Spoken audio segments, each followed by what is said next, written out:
Baik, Assalamualaikum warahmatullahi wabarakatuh. Waalaikumsalam warahmatullahi wabarakatuh. Sebelum kita mulai pembelajaran, marilah sama-sama kita berdoa. Siapa ketua kelasnya? Siapa ketua kelasnya? Coba angkat tangan. Nah, silakan siapkan membaca doa. Sebelum belajar, marilah kita berdoa. Berdoa.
Sampah non organik itu sampah yang sulit terurai.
mencemari lingkungan?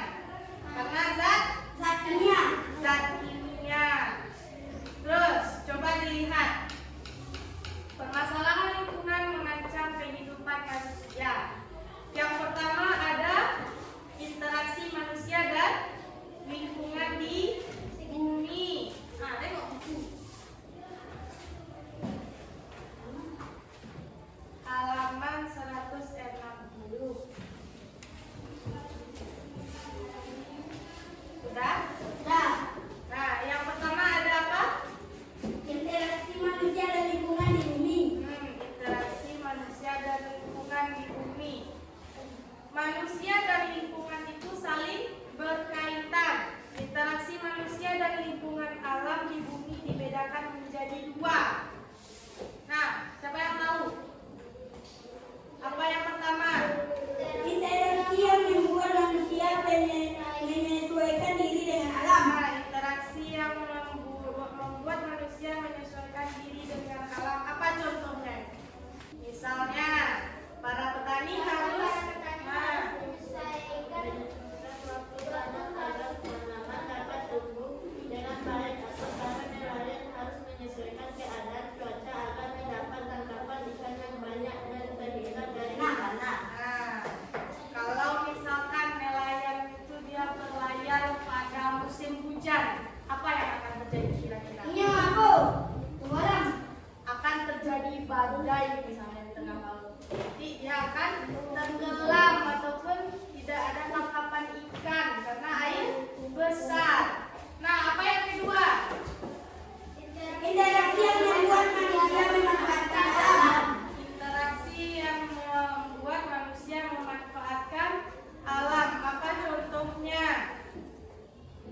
Misalnya laut dengan terbang pilih karena menangkap ikan dengan alat yang aman terhadap kelestarian biota laut. Nah, kalau interaksi yang membuat manusia memanfaatkan alam ini ada bersifat positif dan juga bersifat negatif.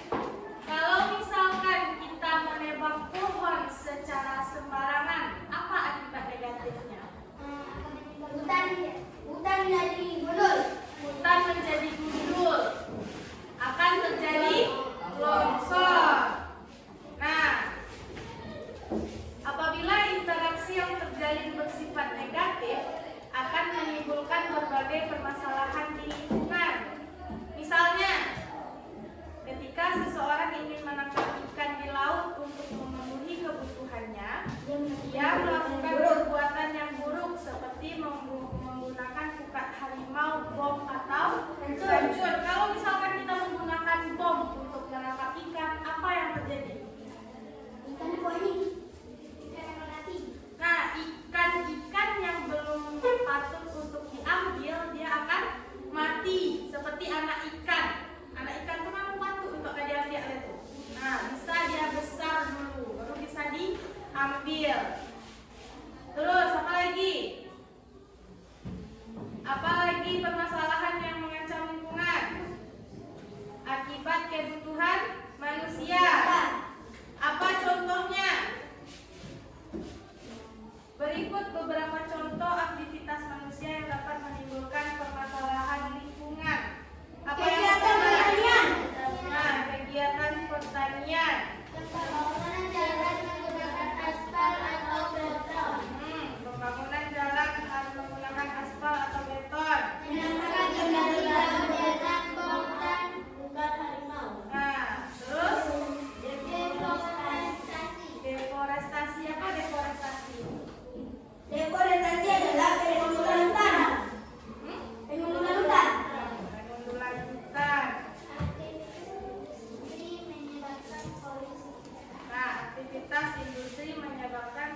to today's lesson. Pada kali ini kita akan membahas topik C, permasalahan lingkungan di ajar kehidupan. Tujuan membaca yang pertama mengidentifikasi adanya permasalahan lingkungan di bumi, yang kedua mampu memahami penyebab permasalahan di lingkungan, yang ketiga mampu memprediksi dampak kerusakan lingkungan. Manusia selalu bergantung dengan sumber daya alam yang ada di bumi, meliputi air, darat, tanah, tumbuhan, hewan, sinar matahari, dan masih banyak lagi. Pencemaran lingkungan. Kelly, Injar, dan Cita tinggal di kota yang berbeda. Mereka akan mengikuti lomba pekan ilmiah tingkat nasional dengan tema pencemaran lingkungan. Apa itu pencemaran lingkungan? Pencemaran lingkungan adalah masuknya segala sesuatu yang menurunkan kualitas lingkungan dan mengganggu. Tanah. Yang ketiga, pencemaran udara. Pencemaran air disebabkan karena sampah, limbah, karena pembuangan limbah sembarangan, membuang sampah ke sungai. Akibatnya apa? Air menjadi kotor, terus ikan menjadi mati. Nah, bagaimana cara penanggulangan pencemaran air tadi? Apa yang maksudnya? Hah? IPAL, membuat IPAL atau saluran untuk air limbah pabrik. Nah, terus apa lagi? Mengurangi populasi sampah, tidak membuang sampah ke sungai. Nah, lanjut. Yang kedua, pencemaran apa tadi? Pencemaran tanah. Disebabkan karena apa?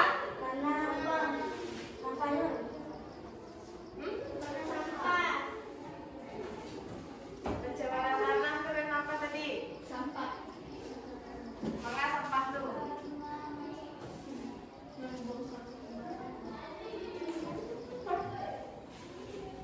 Ya, membuang sampah sembarangan. Terus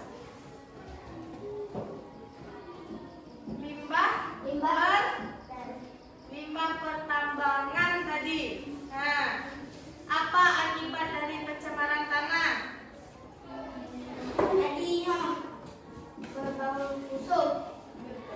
Tanahnya kering, tidak subur. Kesuburan tanah jadi menurun. Terus apa lagi? Hah? Ya, tanah itu menjadi bau, mengganggu kesehatan. Bagaimana cara menanggulangi pencemaran tanah?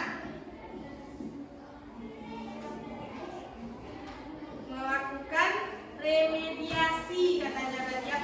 Apa remediasi itu tadi? Atau bisa juga cara untuk menanggulangi pencemaran tanah itu dengan cara reboisasi juga bisa. Nah, bisa melakukan reboisasi, tidak membuang sampah sembarangan lagi. Nah, kita tuh harus bisa memilih.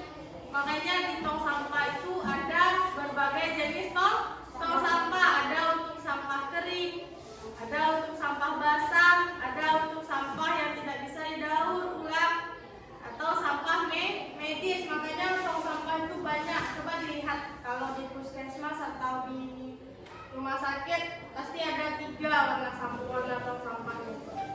Ada yang merah, ada yang hijau, ada yang biru. Itu tuh fungsinya berbeda. Ada yang untuk sampah yang bisa diurai, sampah organik tadi kan. Ada yang untuk sampah non organik, kayak sampah plastik, sampah kaleng, dan lain sebagainya. Ada juga sampah medis namanya. Sampah medis itu seperti apa? Suntik, apa lagi misalnya? Tempat-tempat alkohol itu, botol-botol kaca itu berbeda tempat pembuangannya. Nah, lanjut, apa lagi pencemarannya? Siapa yang masih ingat? Pencemaran udara.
menanggulanginya remediasi. 3. Pencemaran udara. Akibatnya mengganggu kesehatan pernapasan. Dan cara menanggulanginya